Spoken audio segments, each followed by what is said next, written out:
దివ్యాంగుల అభివృద్ధికి వారి సమస్యల పరిష్కారానికి తమ వంతుగా కృషి చేస్తామని దుబాక మున్సిపల్ చైర్పర్సన్ శ్రీరామ్ సంగీత రవీందర్, వైస్ చైర్పర్సన్ ఆస సులోచన స్వామి అన్నారు.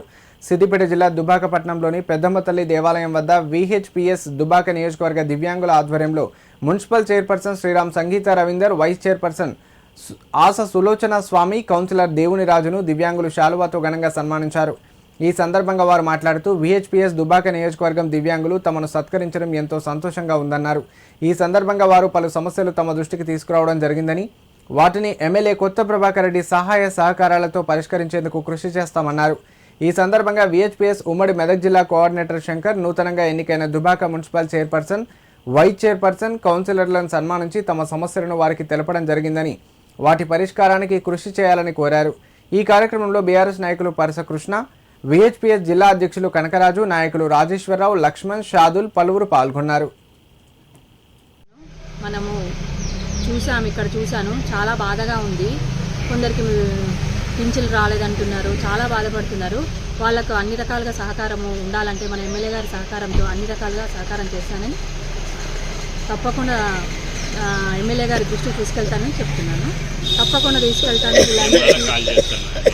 వికలాంగులకు సంబంధించి వాళ్ళు కొన్ని కోరికలు కోరారు. తప్పకుండా ఎమ్మెల్యే తోటి సహకరించి తప్పకుండా నెరవేరుస్తాను. గౌరవ చైర్మన్, వైస్ చైర్మన్ గారికి దివ్యాంగుల సంక్షేమ సంఘం ఆధ్వర్యంలో మా వికలాంగులందరి తరఫున సన్మానం చేయడం జరిగింది. అందుకు అవకాశం ఇచ్చినటువంటి చైర్మన్, వైస్ చైర్మన్ గారికి మా అందరి తరఫున హృదయపూర్వక నమస్కారం తెలియజేస్తున్నాం. నేతలు మారినా వికలాంగుల రాతలు మారలేదు. మరి ప్రభుత్వం, కాంగ్రెస్ ప్రభుత్వం ఈరోజు ఈ నేటికి 3 సంవత్సరాలు అడిగిడుతున్న తరుణంలో కూడా మరి ఎన్నో హామీలు అడపదడప దబా ఇచ్చేసి మరి గద్దెనెక్కినటువంటి గౌరవనీయులు మరి ముఖ్యమంత్రి శ్రీ రేవంత్ రెడ్డి గారు వికలాంగుల సమస్యల మీద కనీసం కూడా పట్టించుకోకుండా నిర్లక్ష్యం వహిస్తున్నటువంటి పరిస్థితి కనిపిస్తుంది. ఎన్నో హామీలు ఇచ్చినటువంటి పరిస్థితి రేవంత్ రెడ్డి గారు కనీసం కూడా మానవీయ కోణం నుంచి కూడా ఆలోచించి మరి వికలాంగులకు ఇచ్చినటువంటి పెన్షన్లు, మరి వితంతులకు, బీడీ వర్కర్లకు, మరి మిగతా సామాజిక పెన్షన్లందరినీ పెంచుతానని చెప్పేసి పెంచడం లేదు.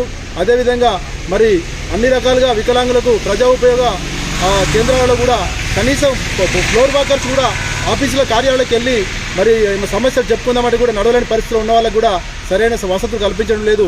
అదేవిధంగా ఉపకరణాలు కూడా అనిపిస్తున్నారు తప్ప స్కూటీలు అయితేనేమి, రావాల్సినటువంటి వాటాలు అయితేనేమి, విద్యార్థులకు అయితేనేమి, ఉద్యోగులకు అయితేనేమి బ్యాగ్లకు పోస్టులు ఇవ్వడం లేదు.